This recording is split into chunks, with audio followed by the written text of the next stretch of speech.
Did you just get your oil changed and immediately drive off without checking one critical thing? That single mistake causes more engine failures than you'd believe, and most drivers have no idea they're doing it. After diagnosing hundreds of engine failures that happen right after oil changes, I've identified the exact mistakes that destroy engines fast, and you're probably making at least one of them. Today, I'm breaking down what you should never do after an oil change and what you must do to protect your engine. Let's get straight into it. Mistake number 1, and this is the most common engine killer: driving off without checking your oil level on the dipstick. I know you just paid someone to change your oil, but here's the reality. Even professional technicians make mistakes. They get distracted, they're rushing between jobs, or they simply miscalculate the amount of oil your engine needs. Cold oil doesn't flow well. It becomes thick and sticky, making it difficult to drain completely from the engine. If the tech didn't account for residual oil in your engine, they might have overfilled it. Or worse, they underfilled it thinking they added the right amount. Here's what happens with overfilling. If you put in too much oil, it can cause too much pressure in the engine. This extra pressure can damage seals and gaskets, leading to oil leaks. It can also cause the oil to foam up, which reduces its ability to protect the engine. That foamed oil doesn't lubricate properly. Your bearings and cylinder walls start experiencing metal-on-metal contact, and within just a few hundred miles, you've created permanent damage. Customer brought his car back 3 days after an oil change with a knocking sound. We checked the dipstick. Oil was 2 quarts over the full mark. The crankshaft had been whipping through that excess oil, creating foam and dropping oil pressure. By the time he came in, bearing damage had already started. Underfilling is just as dangerous. Without enough oil, the engine parts don't get the protection they need. This can cause them to wear out faster or even break.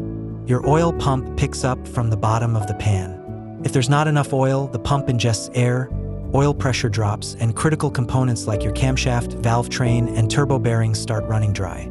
I've seen engines seize completely within 50 miles of an oil change because the tech forgot to refill after draining. It happens more than you think. The solution is simple and takes 30 seconds. Before you drive away from any oil change, pop the hood, pull the dipstick, wipe it clean, reinsert it fully, then pull it out again and check the level. The oil should be between the 2 marks on the dipstick, not above or below. If it's not in that range, go back inside immediately and have them correct it. Don't assume they got it right. Verify it yourself every single time. Mistake number 2, forgetting to reset your oil life monitoring system. Modern vehicles have sophisticated oil life monitors that calculate when your next oil change is due based on driving conditions, engine temperature, and time. But here's what most people don't realize. That system doesn't automatically reset when you change the oil. If you or the shop forgets to reset it, your dashboard will show inaccurate information. You might think you have 50% oil life remaining when in reality you've already driven 8,000 miles on that oil. By the time the light comes on, you're way past the safe interval and your engine is running on degraded oil that's lost its protective properties. Some quick lube places rush through so many cars that resetting the oil life monitor gets overlooked. They change the oil, slap a sticker on your windshield, and send you on your way without touching the reset button. 3 months later, your oil is due again, but your dashboard still shows 60% life. You keep driving, thinking everything is fine, and that's when sludge starts forming and wear accelerates. Always verify the oil life monitor was reset to 100% after every service. If the shop didn't do it, consult your owner's manual for the reset procedure. Most vehicles require holding specific buttons or navigating through the dashboard menu. Takes less than a minute, but it ensures you'll get accurate service reminders. Mistake number 3, ignoring new leaks or oil spots under your car. If you notice oil spots or puddles under your car after an oil change, there's a chance something went wrong during the service. The most common culprit is the oil filter. The most common mistake mechanics make on the 4-cylinder Malibu remains failure to remove the old oil filter seal. We call this a double gasket situation. It holds for a couple of miles and then leaks pressurized oil. Here's what happens. When removing the old oil filter, sometimes the rubber gasket sticks to the engine block instead of coming off with the filter. The tech doesn't notice, installs the new filter with its new gasket, and now you have two gaskets stacked on top of each other. First, it seems fine. The double gasket creates enough seal to hold pressure initially, but within a few miles of driving, that old gasket shifts, the seal breaks, and pressurized oil starts spraying everywhere. By the time you notice, you might have lost 2 or 3 quarts of oil, and your engine has been running dangerously low on lubrication. Drain plug leaks are another common issue. If the tech over-tightened the drain plug and stripped the threads, or if they didn't replace the crush washer, that drain plug will start weeping oil. It might be just a few drops initially, but over days it gets worse. Before you know it, you're leaving puddles and your oil level is dropping. The fix is simple if caught early, but if you ignore it and keep driving with low oil, you're looking at engine damage that costs thousands. Always inspect the ground where you park within 24 hours of an oil change. Look for fresh oil spots. Check under the engine for wetness around the oil filter and drain plug. If you see any leaks, return to the shop immediately. Don't wait until your next scheduled service. A small leak caught early is a 10-minute fix. A leak that's been dripping for weeks can mean serious engine damage. Mistake number 4. Immediately driving aggressively or towing heavy loads. Fresh oil needs a brief break-in period to circulate fully through your engine and coat all internal surfaces. Modern synthetic oils don't require the extended break-in periods of older conventional oils, but you still shouldn't floor it immediately after an oil change. When you first start your engine with new oil, it takes 30 to 60 seconds for that oil to reach full pressure and circulate to the top of your engine. Your valve train and camshaft are the last components to receive lubrication because they're the highest points in the system. If you're aggressive with throttle immediately after starting, you're asking those components to work hard before they're fully lubricated. This creates unnecessary wear. Give your engine 2 or 3 minutes of gentle driving before you demand full power. Let the oil reach operating temperature and establish proper pressure throughout the system. If you're towing or hauling heavy loads, wait at least 10 miles of normal driving before hitching up that trailer.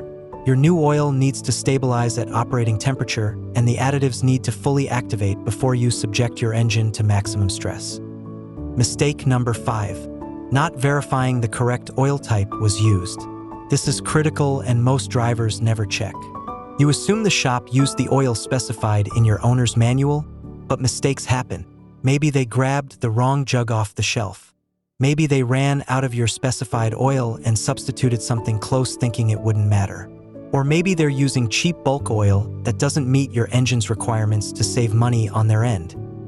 A study by the American Automobile Association found that using the wrong type of oil can increase engine wear by up to 30%. If your engine requires 0W20 and they used 5W30, your variable valve timing system might start throwing codes. If your turbocharged engine needs specific oil with higher film strength and they use standard oil, your turbo bearings are at risk. Always verify what oil was actually put in your engine. Check the invoice or receipt. It should list the oil brand, viscosity grade, and whether it's synthetic or conventional. If that information isn't on the receipt, ask to see the containers they used. Reputable shops will show you without hesitation. If you discover the wrong oil was used, don't panic, but don't ignore it either. If it's close to correct specification, like 5W30 instead of 5W20, you can probably drive carefully back to have it corrected. But if it's drastically wrong, like diesel oil in a gasoline engine or conventional oil when full synthetic is required, have the vehicle towed back to avoid potential damage. Most shops will correct their mistake at no charge if you catch it immediately. Mistake number 6. Skipping the post-service test drive and inspection. Before you leave the facility, take a short test drive. Listen for unusual noises. An improperly installed oil filter can cause a rattling sound. Air in the system from improper filling can cause lifter tick. Pay attention to your oil pressure gauge if you have one. It should read in the normal range, typically in the middle of the gauge. If it's reading low or high, something is wrong. Check your dashboard for warning lights. The oil pressure light should not be illuminated. If the check engine light comes on shortly after service, it could indicate a disconnected sensor or vacuum line that was disturbed during the oil change. Unusual engine noises. Knocking, ticking, or rumbling sounds are common car engine noise symptoms that suggest improper lubrication or incorrect oil type. If you hear anything abnormal, return immediately. Don't assume it will go away or that it's unrelated to the oil change. Most post-oil change problems reveal themselves within the first few miles. Here's what your post-oil change checklist should look like. Step 1. Verify oil level on dipstick before leaving the parking lot. Step 2. Inspect under the vehicle for leaks or wetness around the filter and drain plug. Step 3. Confirm the oil life monitor was reset to 100%. Step 4. Verify the correct oil type and quantity on your receipt. Step 5. Take a brief test drive and listen for unusual sounds. Step 6. Check for warning lights on the dashboard. Step 7. Inspect the ground where you park within 24 hours for any new oil spots. Following these 7 steps takes less than 5 minutes total, but can save you from catastrophic engine failure. Here's the reality nobody tells you. The majority of engine failures that occur shortly after oil changes aren't caused by the fresh oil itself. They're caused by mistakes made during the service that went unnoticed until it was too late. A missing quart of oil, a double-gasket filter, the wrong viscosity, or a stripped drain plug. These errors are preventable if you take 60 seconds to verify the work was done correctly before driving away. You're trusting someone else with your engine's life. Trust but verify. If this information just saved you from potential engine damage, smash that like button right now. Drop a comment with your vehicle make and model and tell me if you've ever experienced a problem after an oil change. I want to hear your stories. And if you want more straight talk about protecting your engine and avoiding expensive mistakes, hit that subscribe button. Next week, I'm exposing the truth about extended oil change intervals.